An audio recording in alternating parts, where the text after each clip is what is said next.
성도님들, 다윗이 통일 이스라엘의 왕이 되고 난 후에 그의 성, 즉 다윗의 성 예루살렘에 한 가지 부족한 것이 있다라는 생각을 계속하게 됩니다.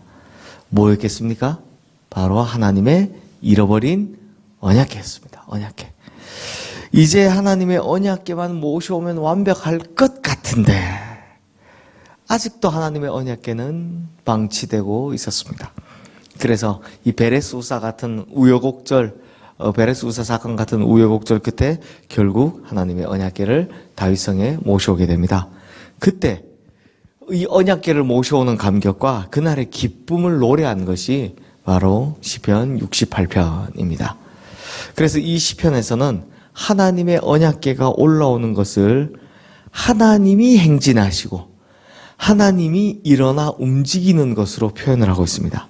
왜냐하니 하나님의 언약궤는 곧 말씀이시고 말씀이 곧 하나님이시니 하나님의 언약궤가 움직이는 것을 말씀이 움직이는 것으로 표현하고 있고 말씀이 움직이는 것을 하나님께서 움직이시는 것으로 표현하고 있기 때문입니다. 이런 의미 기억하시면서 우리 1절 말씀 함께 읽어보겠습니다. 하나님이 일어나시니 원수들은 흩어지며 주를 미워하는 자들은 주 앞에서 도망하리이다.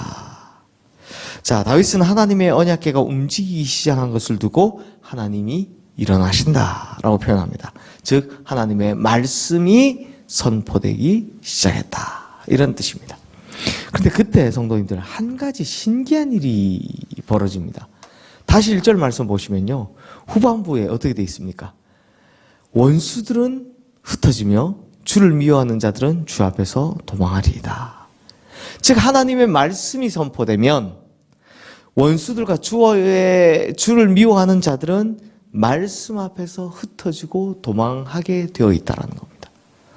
그런데 신기하게도 의인과 하나님을 즐거워하는 자들은 반대로 모여들기 시작합니다. 3절 말씀 함께 읽겠습니다.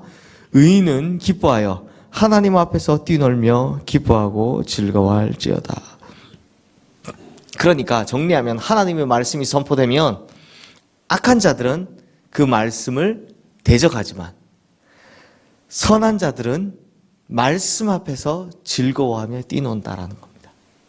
성도님들, 이것이 하나님 말씀의 신비로운 점입니다. 구약을 봐도 신약을 봐도 오늘날의 교회 시대를 봐도 똑같이 하나님의 말씀이 선포되면 마치 홍해가 쫙 갈라지듯이 하나님의 말씀을 따르는 자들과 하나님의 말씀을 대적하는 자들로 딱 나뉩니다. 예를 들어 사도 바울이 회당에서 하나님 말씀을 딱 전했을 때 바울이 전하는 말씀을 듣고 주님의 말씀을 대적하는 유대인 무리들은 막 바울을 죽이려고 하고요. 반대로 주님의 말씀을 듣고 회개하고 세례받고 헌신하는 자들이 나타나기도 합니다. 이건 예수님도 마찬가지로 말씀을 전하셨을 때 따르는 무리가 있고 말씀을 전하셨을 때 예수님을 죽이려 하는 무리들이 있었습니다. 그러니 참 신비롭게도 주님의 말씀이 선포되면 이 사람이 악한 사람인지 선한 사람인지를 구분할 수 있다는 겁니다. 이건 오늘날 우리 시대에도 마찬가지입니다. 하나님의 분명한 말씀이 딱 전해지면 그 말씀을 따르는 자와 그 말씀을 대적하는 자들이 양쪽으로 쫙 갈라집니다. 성도님들, 하나님의 말씀의 신비 중 하나가요, 바로 이렇게 선과 악을 구별하는 힘이 있다는 겁니다. 하지만 성도님들, 여기서 한 가지 생각해야 될 것은 역사를 보면 언제나 소수의 사람만이, 아주 적은 무리들만이 주님의 말씀을 제대로 따른다는 사실입니다. 그럴 만한 것도 하나님의 말씀이요, 진리의 말씀이라는 게 별로 인기가 없어 보입니다. 그럴 만하죠. 맨날 고난받으라, 핍박을 받으라, 좁은 길로 가라, 가난한 자들과 나눠라, 나를 따라 십자가의 길을 걸으라, 이런 말씀들만 하는데 이거 누가 좋아하겠습니까? 대부분 사람들은 이런 주님의 말씀을 듣고선 실망하고 돌아서든지 아니면 핍박하든지 합니다.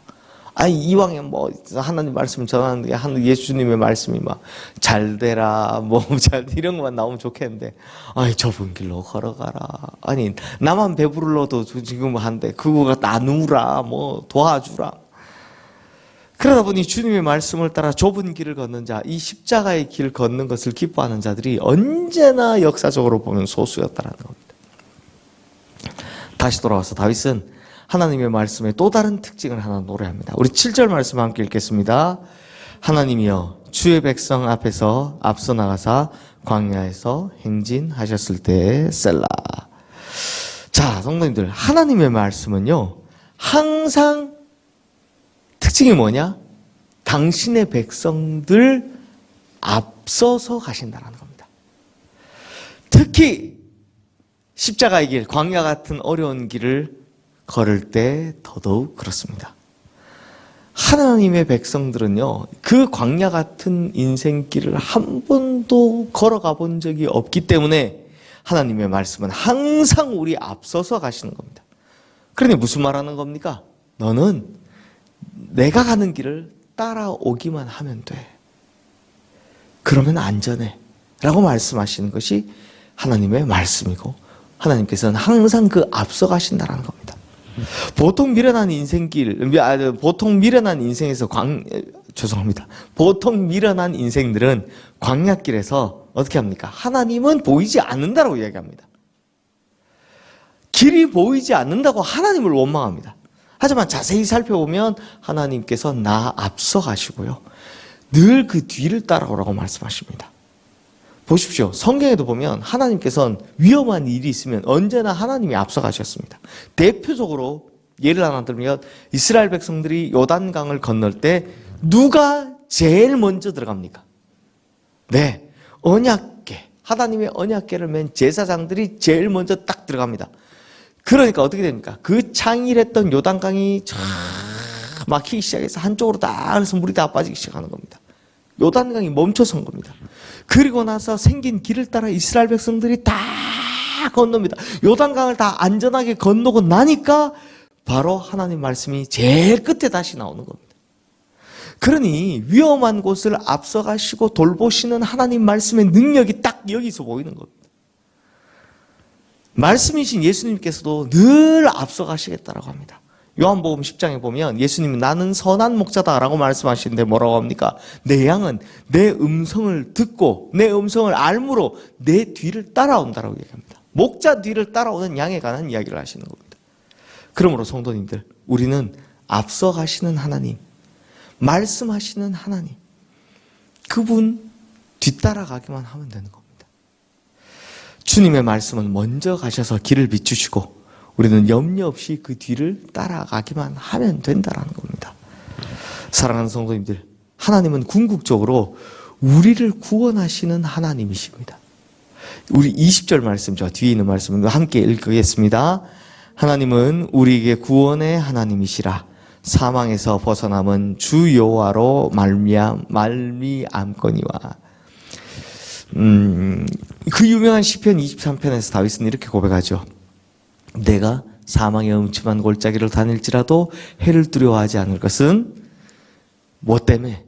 주께서 나와 함께 하심이라. 주의 지팡이와 막대기가 나를 안위하시나이다 라고 노래합니다. 우리 역시 다윗의 고백처럼 사망의 음침한 골짜기를 다닐 때, 혹은 우리가 오르지 못할 높은 곳을 걸어야 할 때 두려워할 필요가 없습니다. 왜?